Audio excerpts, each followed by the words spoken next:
O toque de bola do Jornal 101 abre o contato com Pedro Sass, jogador de futebol, zagueiro, que já atuou por diversos clubes no Brasil e no mundo. Atualmente ele está em Israel.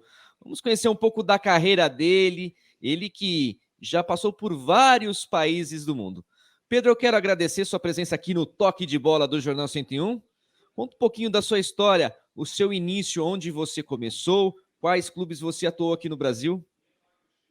Fala, Diego, tudo bem? É sempre um prazer falar com a 101 FM, é a rádio aí da minha cidade que eu amo demais, que é Jaboticabal. Muito feliz por estar aí com vocês mais uma vez.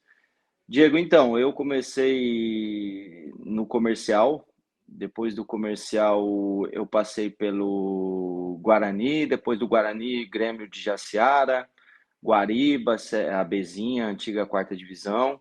Aí do Guarani, na verdade, eu vim para fora do país. Joguei 4 anos na Hungria. Depois da Hungria, eu fui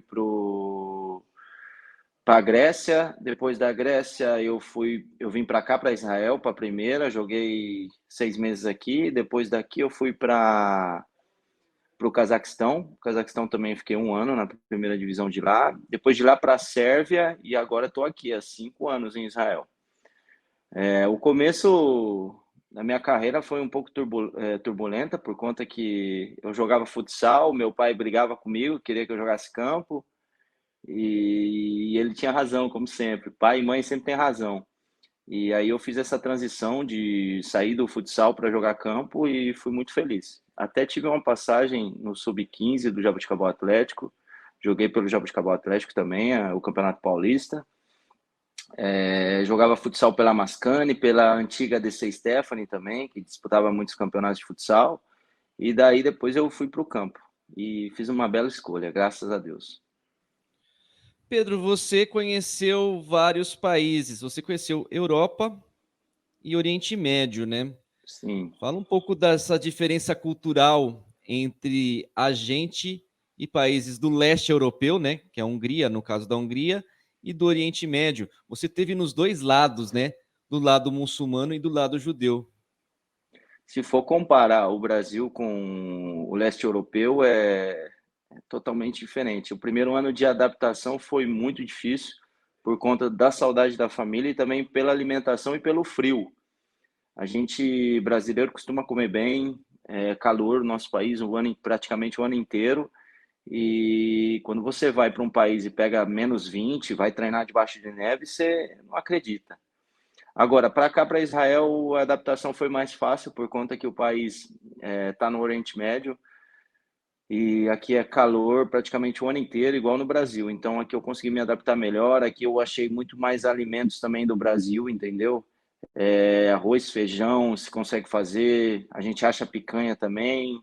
A única coisa que é difícil de achar é o derivado do porco, né, para alimentação, porque aqui são judeus e árabes e eles não consomem o porco.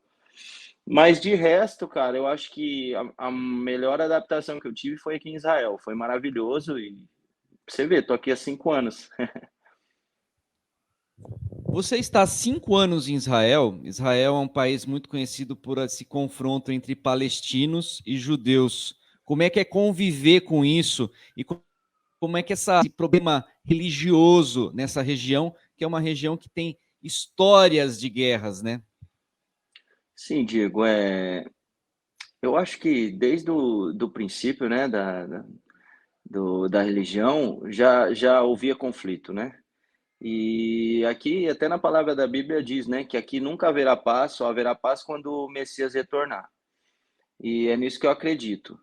Então, aqui sempre haverá conflito, por conta que o judeu acredita numa coisa e o árabe acredita em outra, e a gente, católico, também acredita na nossa religião também.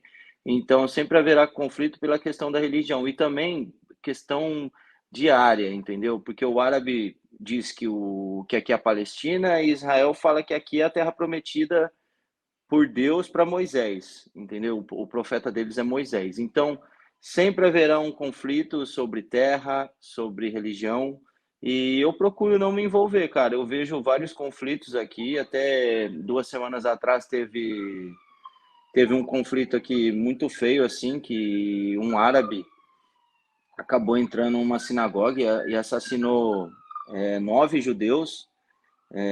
Mas também 3 semanas atrás houve um confronto também que o exército israelense entrou num assentamento árabe perto de Jerusalém e também acabou matando 9 palestinos que na verdade eram terroristas, entendeu? Que eles entraram para neutralizar esses terroristas, acabaram matando 9 terroristas e prenderam 3 árabes.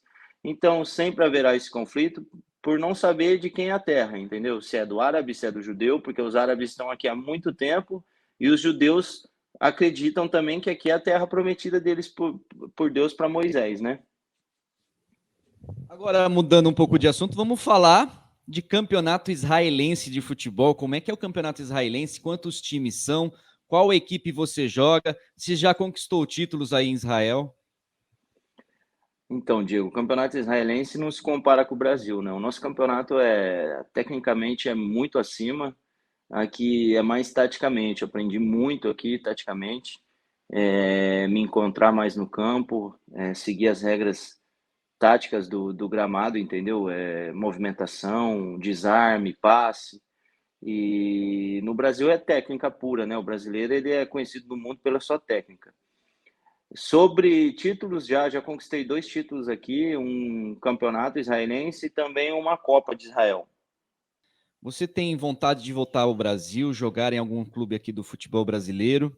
Você sabe que o Jaboticabal Atlético hoje está licenciado do Campeonato Paulista devido àqueles embrólios com o estádio. A prefeitura está tentando entrar em acordo com o atual proprietário do estádio, repassando uma permuta entre áreas.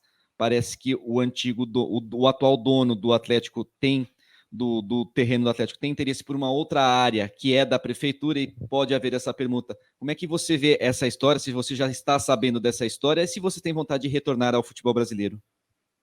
Ô Diego, não sabia dessa história e eu tenho sim vontade, sou corintiano roxo, não sei se consigo ainda jogar no Corinthians um dia, mas quem sabe ser um técnico, chegar lá no Corinthians também, que é meu sonho. Mas sobre o Atlético, como eu te disse no começo da entrevista, eu comecei no Atlético, no Sub-14, meu professor era o Ziza, e eu tenho um amor muito grande pela minha cidade. Se eu puder ajudar e poder voltar um dia a jogar no Atlético, como meus ídolos aí também fizeram, Pedrão, que todo mundo conhece na cidade, um cara que colocou o nome de Jaboticabal no mapa aí do Brasil. Ele também praticamente encerrou no Atlético e eu queria muito poder ajudar. Diego, queria até conversar aqui, pedir para você para poder falar um pouquinho do nosso projeto também, da Escolinha de Formação Pedro Saz e Pedrão P9, que a gente tem, eu e o Pedrão em parceria. O Pedrão é o coordenador lá, toma conta de tudo e só agradecer a ele por poder me ajudar com isso. Então fala um pouquinho dessa escola para a gente encerrar. Então, Diego, essa escolinha a gente fez em comum acordo, eu e o Pedrão. Na verdade, eu comecei a ideia, né? Eu acho que foi ano passado, já tem 1 ano e 2 meses, mais ou menos. A gente teve essa ideia de começar, e eu comecei sozinho no começo.